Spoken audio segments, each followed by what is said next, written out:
How's it going, beer runners? I am here with my official recap from the Gritty 5K. If you were following along on Instagram with my journey throughout this weekend, it was an incredible race.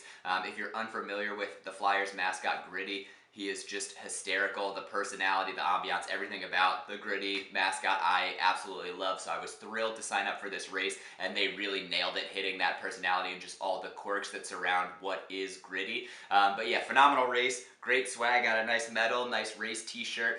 Before we jump into the specifics of the race itself, let's jump into or flashback to a slightly less energetic iRunOnBeer waking up the morning before the race. How's it going, everybody? It is 6:30 in the morning. I am here at my parents' house in lovely Wilmington, Delaware, getting ready for the Gritty 5K. It is early. I did not get nearly as much sleep as I wanted to yesterday. Was visiting with some friends from high school and ended up just staying out later than I should have. Drank a little bit more than I should have. So definitely feeling a little bit rough. Sticking to coffee this morning, alternating it with noon to try to hydrate. But very excited for the 5K, the Gritty 5K in Philadelphia this morning. I'm extremely excited for this race. It sounds hilarious, like everything about the description, the race itself, and I just haven't run a 5K since the spring, so very excited to see how I'm doing fitness-wise. As far as goals I've set for myself for the race, I haven't really set one specifically. I would like to PR ideally. I think I'm definitely in a place to. I'm continuing to improve fitness-wise, speed-wise with training for Bandera. So working with the coach over the last year, I just feel like I'm definitely ready to crush a new PR. Hopefully, my only hesitation is that because it's a Gritty 5K, I will be running the race in a full official NHL Flyers jersey, which I feel like could be a little bit hot. It's probably going to have a little bit more drag than I'm used to, so not sure how that's going to play out over the 3.1 miles, but very excited for the race. Looking forward to the recap, but just wanted to check in this morning, say hello before we jump into today's festivities. So as you can see, I wasn't necessarily in the best shape waking up Sunday morning for that race. Had visited with some friends the night before and just stayed out a little bit later than I should have, but still was very excited about the race. I hadn't necessarily set a specific goal time for myself. I knew that I wanted to PR. My previous PR was 20 minutes and in the high 2050s, which I ran back in May. I knew I could beat that, or I was pretty confident I could beat that just with all of the training I've been doing with my coach, especially over the last couple weeks and all the speed drills. I've gotten a lot more comfortable at those faster paces. I just wasn't sure exactly how much time I could look to shave off. So in the back of my mind, I've had this goal that's been taunting me since high school of breaking the 20-minute 5K. I didn't know if that was achievable. Shaving almost a full minute off seemed like a tall order, but like I said, in high school cross country, I never officially broke the 20-minute barrier, and I say officially because my last race of the season, I ran like a 20:03, 20:04, and then found out the week later that the course had been measured too long. So although I knew I had likely run a sub 25K, it wasn't official, and that time has been haunting me ever since. So I had that goal in the back of my mind, but just wasn't sure if this was going to be the race, especially since I would be running in the Flyers jersey. But woke up in the morning, got ready, started to hydrate with the noon, started to feel a little bit better, a little bit more alive and more energetic, especially once we got into Philly. My parents drove up with me to watch the 5K, which was great. I'm always more energized and have a stronger race if I know that I have someone watching me from the finish line, someone that I want to just make sure that I show off for when I'm crossing. Just helps with that those motivational factors. So get to the race early in the morning, and already there's just a sea of orange, and I was so excited to see how many people just went all out for this race. I had kind of expected it, but just didn't know how into the gritty costumes and everything like that people were going to get, and the runners did not disappoint. There was like a Chinese New Year dragon, but as gritty, which I'll show you in a couple videos later on. There were people in homemade gritty costumes, gritty heads, gritty bathing suits, gritty spandex, anything that you could think of, the most outrageous things you could think of, just absolutely hysterical. So it was just great, especially before the race, just feeling that energy and just getting to walk around to relax and just have an incredible time before the race started, especially because the only real issue for the race itself, as far as this being its inaugural year, was they were forced to start a little bit later than anticipated, so there was a lot of time as runners. We kind of got packed into the corral, and then it was hurry up and wait. We were just kind of sitting around waiting to get started. Pre-race jitters started to creep up, so it was helpful to have all of those hilarious costumes to keep everything light while we waited for everything to get started. And that delay was just due to traffic getting into the race venue and organizing parking for the runners. This being their first year, I'm sure they were a little bit overwhelmed by just how many people came out for the race, so I'm sure they'll be able to accommodate that in the future. Just before we were ready to get the race started, the race had advertised that there would be some sort of opening ceremonies that should not be missed, and that's kind of what we were all sitting around waiting for at the starting line, and the Flyers certainly did not disappoint. Gritty did not disappoint. They hit the nail on the head. It was hysterical.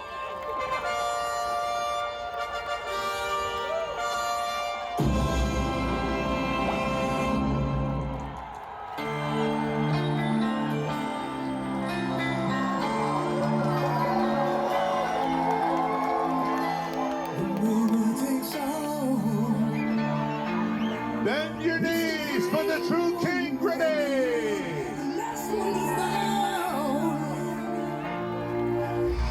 One of the greatest turnouts we have ever seen for anything we've done here. Run, walk, bike, you name it. This is fantastic. So I know you've been training, haven't you? Oh, there it is. Is that your move? No? Got a different belly button? Oh, there it is. There it is. I know you're ready to go. And the still he had his own national anthem. He did a throwback to an older Miley Cyrus song. So just a hysterical opening ceremony, something I've never seen before at a race. And again, just perfectly embodies this idea of what is Gritty. Just a hilarious race in general. And so we were all very excited to get the race started after that point. Another thing that they had advertised was that there would be some of Gritty's favorite things along the course. So again, just eager in anticipation, waiting to see what they had in store for runners. A 5K is a pretty short course, but was pretty excited to see and know that they would definitely have some hilarious stuff set out for the runners. So with that being said, opening ceremonies kick off. We were good to go, ready to start the race. As we moved up to the starting line, really did my best to try to navigate to the front, since I'm pretty familiar with, especially these larger 5Ks, you have people at the front who, sorry, no offense, just really should not be at the front. They're gonna walk, or they're just planning on a slow, casual fun run. It makes it very difficult to kind of jump through and kind of weave your way up to the front over those first few hundred yards, and that was certainly the case here. Luckily, I had gotten pretty close to the front, so it really only took me probably about a tenth of a mile to get through the crowd and out into a comfortable pace, and from then on, I was ready to go, ready to kick into my goal pace and just see what I could do. Again, I didn't have a specific pace goal for myself. I kind of had some times in the back of my head. I knew that I was going to be obviously under a 7-minute mile, but just didn't know how fast I was going to go, and my coach had recommended, and I had 100% agreed, just to run based on feel, not to keep looking at my watch, not to obsess over my pace, but just to run based on feel, run comfortably fast, and try to run at a pace that I knew that I could maintain for the entire 5K. Once I found my groove in like that first half mile, it was actually pretty easy to stay distracted and not check my watch. I had queued up a pretty solid playlist to keep me distracted and keep me motivated throughout the race, but also, as I mentioned, the race had definitely delivered on having plenty of things along the course just to keep you distracted and keep you having fun. It started right at the first mile with a silly string gauntlet. There was a gauntlet of orange fog. There were plenty of Gritty inflatables and plenty of volunteers along the course with the cowbells and things like that to keep you excited as well. So just a lot going on, and also some shrines to some Flyers players along the way. So just a great way to, again, let runners have fun and keep you distracted along the course, especially in those later miles. I had tried to gauge how many people were in front of me by the time I found my comfortable rhythm. I knew it had to be somewhere between 15 and 20. I passed a couple people, a few people passed me along the way, so I was just trying to keep track in my mind of where I thought I was in the race. But again, focusing on my own race internally and my own personal running, I felt great. I was running that comfortably fast speed. There were a couple moments where I noticed myself speeding up, where I was like, oh my gosh, I don't know if I could maintain this pace, and that's when I would glance down at my watch and realize, okay, I'm pushing it a little bit too hard. So it was nice to know that I was pretty in tune with how I was feeling and was kind of able to tell when I was speeding up a little bit too much without necessarily needing to check my watch, although I did, just to confirm my suspicions. So the race was going well. Mile 2 and headed towards 3 was a little bit of a challenge, just a little bit more uphill, and it was a little quieter on the back end of this course. Again, there weren't a lot of people in front of me, so there weren't a ton of people around, so it was a lot of just internal focus and just focusing on my pace, focusing on my stride, and knowing, you know, this is a 5K. It's going to be over soon. Just keep pushing this pace and you'll be solid. As I approached the 3-mile mark, this was absolutely my favorite part of the race. You are, again, it's a lot of uphill on the second half of that race, and you're kind of cresting this hill right by the Wells Fargo Center. And I knew, because we had come out this way at the start of the race, as soon as you crest that hill, you have a downhill to carry you to the finish line.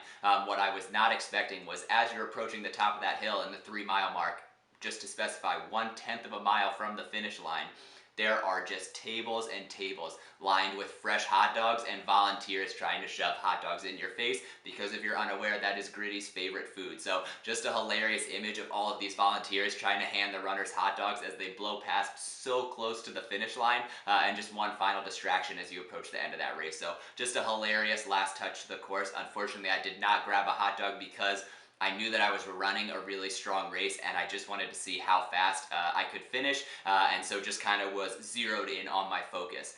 As I approached the finish line, I did see the clock and see it ticking very closely towards 20. I dug deep. I tried to push as hard as I could, knowing that the sub 20 might be in grasp. I had started just after the initial runners, just after the gun, so I also knew that I had saved a couple seconds there. So I saw the seconds click past 20 as I kind of sped up and pushed across the finish line. I don't know exactly what my gun time was at that point, but I knew it was going to be very, very close. My stepmom actually got a great video, which she showed me after crossing the finish line, that shows the clock clicking to pass like 20:02, 20:03 as I'm crossing the finish line. So again, wasn't sure how much time I bought myself as far as how long after the gun I finished, but was pretty confident I might have run that sub 20. Look, there's people coming. Way to go, Ryan! I actually surprised myself at this point because I didn't immediately go to confirm my results. I was just so excited by how well the race I had gone. I knew I had crushed my previous PR. I knew that I might have a sub 20. If not, I was very close, so I knew that that was definitely a possibility in the near future. I was just surprised at just how well the race went and how good I was feeling. My legs felt strong the whole time. There were definitely some points, like I mentioned, where I was pushing the pace a little bit too hard, but overall just thrilled with my performance at the race. So I just took some time to enjoy it, grabbed my free food, got my post-race medal, and was just hanging out, recapping the race with my family, telling them about the different stuff that I saw around the course. And it was probably 10 or 15 minutes after the finish that I was finally like, okay, I gotta know, what did I do, what was my pace, and I was able to confirm that I did get that sub 20. It was a huge moment for me, again, like I said, just because this is 10 years in the making, almost 10 years exactly since I ran that last race where I came so close to the sub 20 and just missed it. So 10 years later, I'm happy to say that I officially have that sub 25K in my PR book, and just again can't wait to see how much I can continue to improve. My official time was a 19:53, so just so thrilled with that. I shaved over a minute off of the time that I ran in May, and so just can't believe again how well this race went. It was incredible. It was a hilarious race. They had so many things on course, and just so much for runners to enjoy and take advantage of, and just really, like I said, truly embodied the spirit of Gritty, and it looked like he was having a blast too. He even ran the race himself, and he had some of his Secret Service guards on scooters surrounding him, and was there at the finish line once he finished, high-fiving everyone as they crossed. So overall, just an incredible experience. So happy that so many people showed up to the race, and just can't wait to see what they do with year 2. It was obviously a huge success for the inaugural year. They have some tweaking to do, just helping to accommodate that traffic and figuring out how to get the runners in as quickly as possible in the future, but other than that, the race was perfect, and can't wait to see what they can do next. So I hope you enjoyed the race recap. I know I do tend to ramble a little bit sometimes, but it's just because I had so much fun at the race. Looking forward to doing more of these in the future. I don't have any races upcoming, although I'll probably get some kind of turkey trot or something like that for Thanksgiving, and I have just been solely focused on Bandera coming up in the spring and kind of lost sight of other fall races. So definitely have some things on the horizon, some things that I'm looking to accomplish either at the end of this year or into spring of 2020, but just had a great time at this race and can't wait to run some more. So thanks for tuning in. I hope you enjoyed the video, and I'll see you next time. Cheers. Where the